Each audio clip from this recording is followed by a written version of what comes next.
तमाम छोटे छोटे नौनिहाल बच्चों,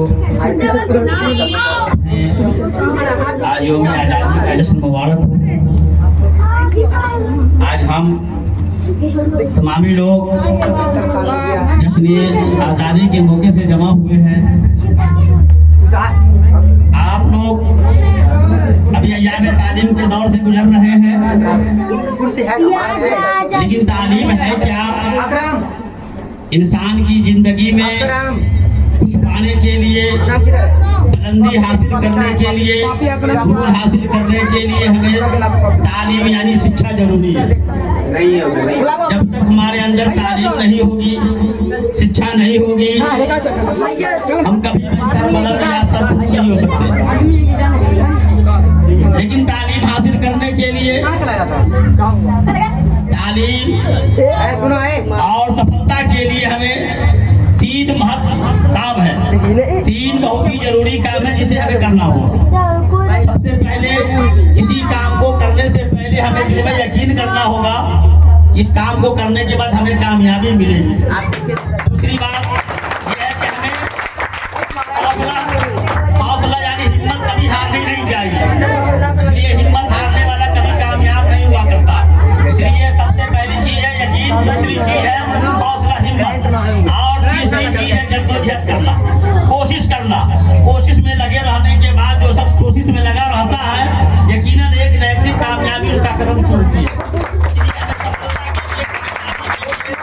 तीन चीजें हमें जरूरी है। सबसे पहले किसी काम को करने के लिए हमें अपने अंदर विश्वास जगाना पड़ेगा, यकीन जगाना पड़ेगा, यकीन को जगह देनी पड़ेगी कि इंशाअल्लाह इस काम को हम कर रहे हैं, हमें कामयाबी मिलेगी, खुदा हमें कामयाबी देगा। दूसरी बात यह है कि उसमें हमें हौसला के साथ, अगर हमें सफलता मिल गई, नाकामयाबी मिल गई, तो ये नहीं है कि हम नाकामयाब हो गए, फिर हम कोशिश करेंगे, फिर हम जद्दोजहद करेंगे, मेहनत करेंगे, तो इंशाअल्लाह वो नाकामयाबी कामयाबी में बदल जाएगी, और वही कामयाबी हमें आगे का रास्ता दिखाती हुई हमें सफलता पर ले जाएगी। लिहाजा पढ़ना के साथ साथ हमें तरबियत की भी जरूरत है। पढ़ लेना, किताब का पढ़ लेना, ये किताबी इल्म तुम्हारे ऊपर एक बोझ बन जाएगा। किताबी इल्म पढ़ने के बाद लोग इसके ऊपर एक तरह का बोझ है, लोग ये तुम्हें जानेंगे कि ये पढ़ा है, लेकिन तुम्हारे अंदर कोई ना कोई कैपेसिटी होगी, ना कोई सलाहियत होगी। सलाहियत को हासिल करने के लिए तुम्हें तरबियत हासिल करनी पड़ेगी। तरबियत घर से शुरू करो, पहले माँ से तरबियत हासिल करो, बाप से तरबियत हासिल करो।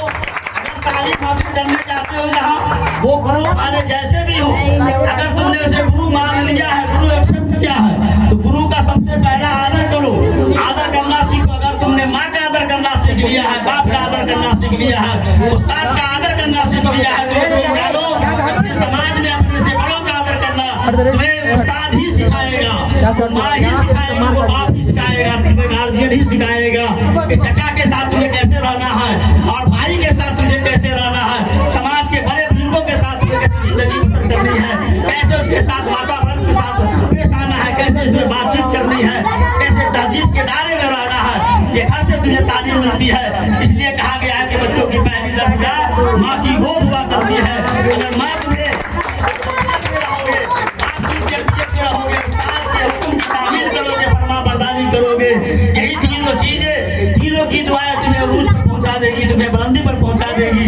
लेकिन तुम आज हमारा मुआशरा, हमारे मुआशरे के बच्चे ऐसे हैं जो घर में बाप की कदर नहीं होती है, माँ की कदर नहीं होती है।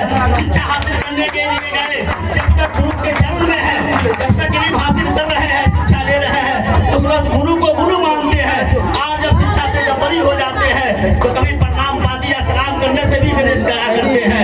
उसका आदर बात की बात है, वो या सलाम तक नहीं कर पाते हैं, न उसे प्रणाम पाती कर पाते हैं। तो गोया ये मतलबी लोग हुए कि जब तक हमें मतलब थी, गुरु को प्रणाम किया, वो अलवी साहब को मैंने सलाम किया, अब मेरा रास्ता निकल गया है, वहां से निकल गया हूँ, तब सलाम करने की क्या जरूरत है, प्रणाम पाती करने की क्या जरूरत है।